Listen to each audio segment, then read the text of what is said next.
Olá, estudantes Psi! Hoje nós vamos falar sobre a conceitualização cognitiva ou conceituação cognitiva, que está baseada no modelo cognitivo que nós falamos na outra aula.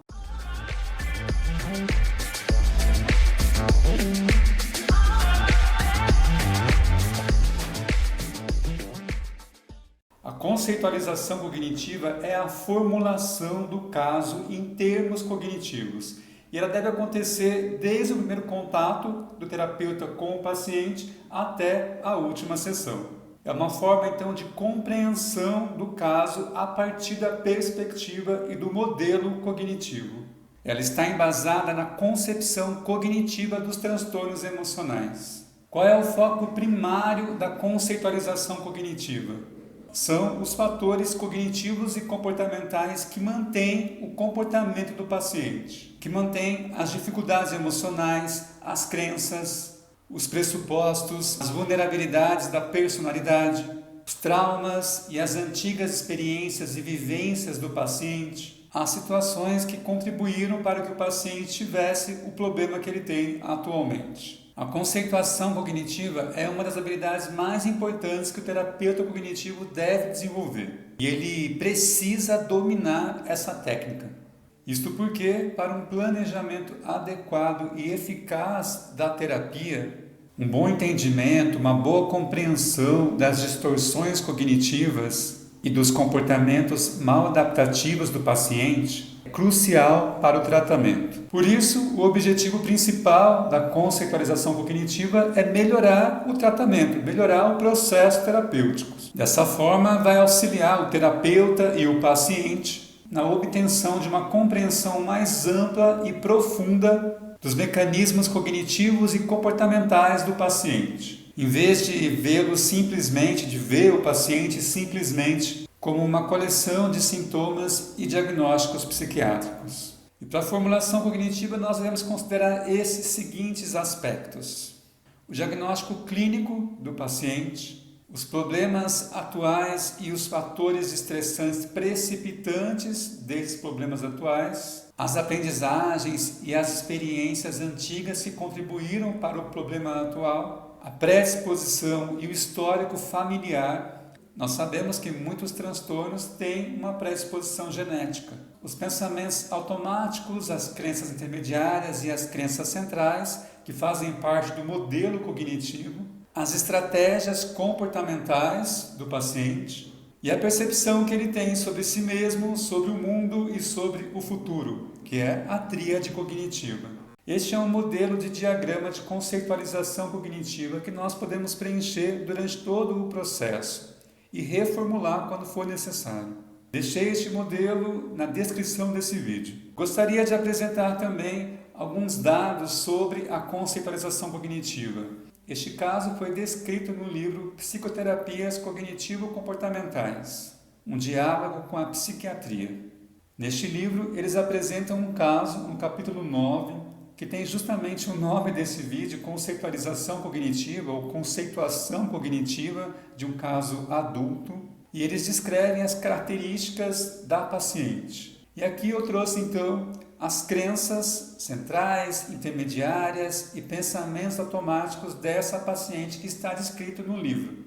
Então, por exemplo, no primeiro tópico nós colocaríamos os dados relevantes da infância e da adolescência.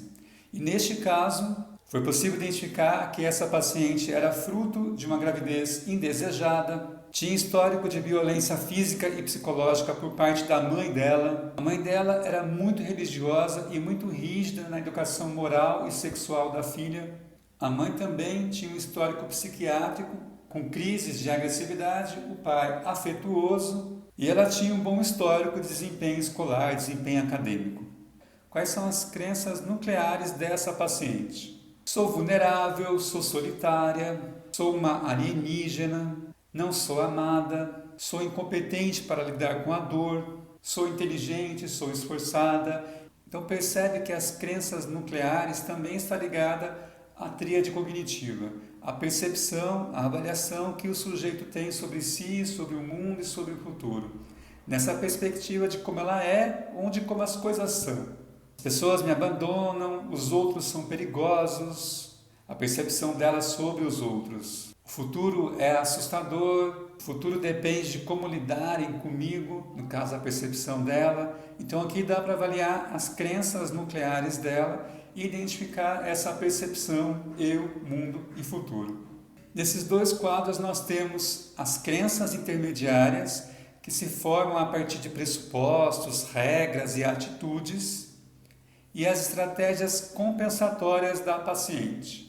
Então, algumas regras que ela desenvolveu: se eu sou vulnerável, então os outros podem me fazer mal. Se eu sou solitária, então não posso me apegar a ninguém. Se só meu pai confia em mim, então não posso confiar em nenhuma outra pessoa. Se os outros me abandonam, então eu devo me vingar. E quais são as estratégias compensatórias descritas dessa paciente? Tentativas de suicídio, automutilação, brigas verbais, crises de choro, impulsividade, imersão nos estudos, passar várias horas trabalhando no hospital. Então aqui dá para identificar as crenças intermediárias dela, eu não li todas, mas há outras crenças, e também as estratégias compensatórias dessa paciente. Em seguida, depois da gente ter identificado os dados relevantes da infância e da adolescência, o histórico da paciente, identificado as crenças nucleares, as crenças intermediárias e as estratégias compensatórias, a gente vai identificar algumas situações em que os pensamentos automáticos surgiram e quais foram as emoções, as reações comportamentais que essa paciente teve nessas situações. Então aqui se descreve a situação, o pensamento automático, o significado do pensamento, a emoção e o comportamento da paciente. Então na situação 1 descrita aqui, a paciente discute com a mãe e a mãe ignora a paciente. Quais pensamentos ela teve? Quais pensamentos automáticos ela teve? Ela me odeia e não há o que fazer. Percebem o quanto esses pensamentos estão relacionados às crenças nucleares dessa paciente? De que as pessoas a abandonam, de que ela não é amada. E aí, qual o significado desse pensamento automático? Os outros me machucam e não há futuro. As emoções são de tristeza e desesperança nessa situação. Como comportamento, ela descreve a tentativa de suicídio. Bom, então aqui dá para entender as situações, outras situações e outros pensamentos, emoções e reações dessa paciente, mas aqui eu queria chamar a atenção na diagramação cognitiva do caso. A gente entende essa perspectiva do histórico, as crenças centrais, as crenças intermediárias, as estratégias comportamentais e depois vai identificando diferentes situações relacionadas a essas crenças e os pensamentos, emoções e comportamentos do paciente.